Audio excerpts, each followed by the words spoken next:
सुप्रभात प्रिय विद्यार्थियों।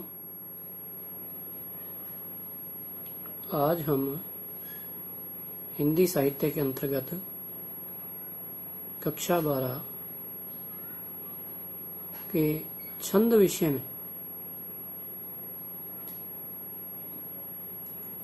कुंडलिया छंद का अध्ययन करेंगे। पहले जैसा कि आपको ज्ञात है, हमने गीतिका, हरि गीतिका और छप्पे छंद का अध्ययन कर लिया था। आज कुंडलिया छंद की बात करते हैं।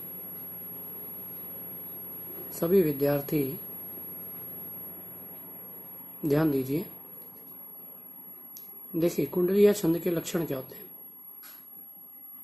देखिए, आपने छप्पे छंद के बारे में पढ़ा था कि छप्पे छंद विषम मात्रिक छंद होता है।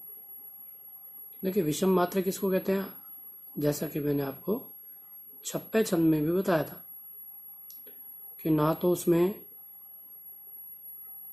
सम अर्थात सभी चरण समान होते हैं और ना ही अर्ध सम होता है, कि यानी कि ना तो पहले की तीसरे से समानता होती है, ना दूसरे चरण की चौथे चरण से समानता होती है। वह आपका विषम छंद कहलाता है। विषम छंद में अलग अलग संख्या में समानता प्राप्त होती है। देखिए, आगे बात करते हैं इसमें कि यह छंद दोहा व रोला छंदों के मेल से बनता है। दोहा में जैसे आपको ज्ञात है कि 13-11 पर यति होती है और रोला छंद में 11-13 पर यति होती है। इसमें कुल 6 चरण होते हैं। छप्पे छंद में भी 6 थे, इसमें भी 6 चरण है। इसके प्रथम 2 चरणों में दोहा व अंतिम 4 चरणों में रोला छंद के लक्षण होते हैं। यह छंद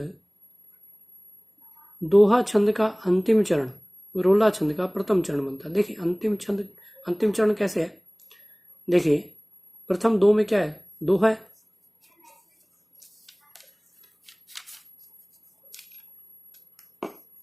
प्रथम 2 में दोहा, तो दोहा का अंतिम चरण हुआ ये आपका ताहा बचावई अंग।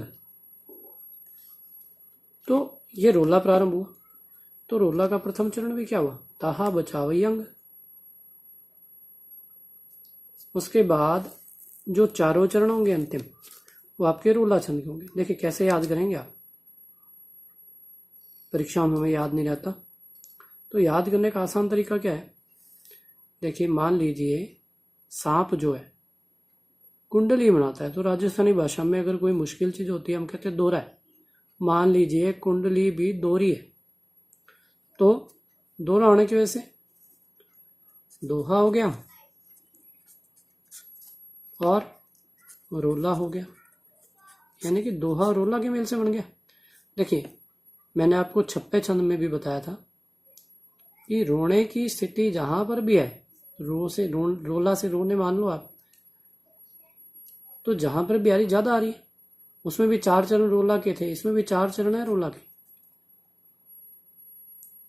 छप्पे में प्रथम 4 चरण रोला के थे और अंतिम 2 चरण छप्पे छंद के थे। इसमें 2 चरण दोहा के प्रथम और अंतिम 4 चरण रोला छंद के।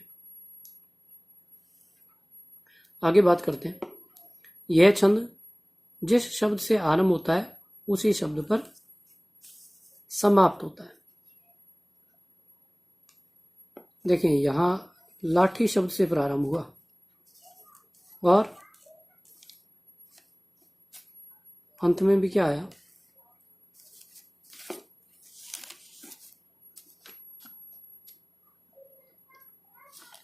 लाठी शब्द।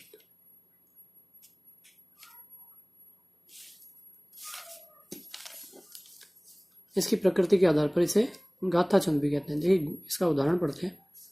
लाठी में गुण बहुत हैं, सदा राखिए संग, गहरे नद नाला जहां, तहां बचावई अंग, तहां बचावई अंग, झपट कुत्ता को मारे, दुश्मन दावागीर होए ताहू को जारे, कह गिरधर कविराय सुनहु हे मेरे बाटी, सब हथियारण छोड़ हाथ में लीजिए लाठी। देखिए गिरधर कवि राय की जो कुंडलियां हैं उसमें से ये कुंडली है, कुंडलियां छंद में लिखी गई है। देखिए मात्राओं का आपको ज्ञान होगा कि ऋस्व स्वर पर एक मात्रा होती है, लघु मात्रा, और दीर्घ स्वर पर 2 मात्रा होती है, जिसे गुरु मात्रा भी कहते हैं। और हिंदी में ज़्यादा से ज़्यादा मात्राएं 2 होती हैं, 3 मात्राओं का कोई स्थान नहीं है। देखिए मात्रा लगाते हैं। देखिए ला, तो आ में मैंने आपको बताया 2 मात्राएं आएंगी, यहाँ पर भी बड़ी ई है तो 2 मात्रा आ गई। ए में भी 2 मात्राएं आती है। देखिए छोटा हुआ 1 मात्रा आ गई, यहाँ पर भी 1 मात्रा आई, यहाँ पर भी 1 मात्रा आई। अब है अनुस्वार में क्या 2 मात्रा आती है, स दा, दा में 2 मात्राएं। फिर रा, खी छोटी आ गई, और ए में 2 मात्रा आती है, चाहे ए आए चाहे आई आए। देखिए ए और आई, इन दोनों में 2 मात्रा होती है। कैसे? जैसे हमने ए की मात्रा लगा के शब्द लिखा रमेश,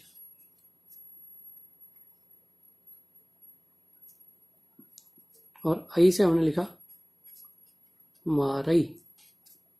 आई है तो आई पर 1 मात्रा होती है, परंतु जब हम लिखते हैं तो वो 2 मात्राएं होती हैं, आप सभी को ज्ञान होगा। और ए पर मात्रा होती है, ये वो मात्रा है, तो दोनों में ही 2 मात्राएं आएंगी। अनुस्वार में 2 होती हैं, इसी प्रकार हमने यहाँ मात्राएं लगाई। देखिए यहाँ पर हमने बात की थी कि दोहा और रोला के मेल से बनता है, तो प्रथम 2 चरण दोहा के, तो दोहा में जो यति है वो 13-11 पर होती है। यति के बारे में भी आपको ज्ञान होगा। यति क्या होती है? ठहराव। तो अल्प विराम के माध्यम से हमने यहाँ ठहराव को दिखाया, थोड़ा ठहराव, थोड़ा सा रुके हम। तो देखें यहाँ पर मात्राएं 2, 4, 6, 7, 8, 9, 10, 11, 12, 13, तो 13 मात्राओं के बाद यति आ गई। उसके बाद 1, 2, 3, 4, 5, 6, 7, 8, 9, 10, 11, और यहाँ 11 मात्राओं के बाद यति आ गई। दोहा में 13-11 पर यति होती है। रोला की बात करें तो रोला में 11-13 पर यति होती है। देखिए ये 4 चरण 1, 2, 3 और 4, अंतिम 4 चरण किसके हैं? आपके रोला के।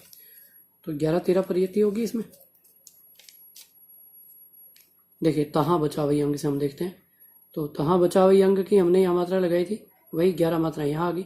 अब झपट कुत्ता को मारे 1, 2, 3, 4, 5, 6, 7, 8, 9, 10, 11, 12, 13, तो 11-13 होगी। इस प्रकार हमने आज कुंडलिया छंद का अध्ययन किया। मेरा ये मानना आप सभी को अच्छे से समझ में आया होगा। धन्यवाद।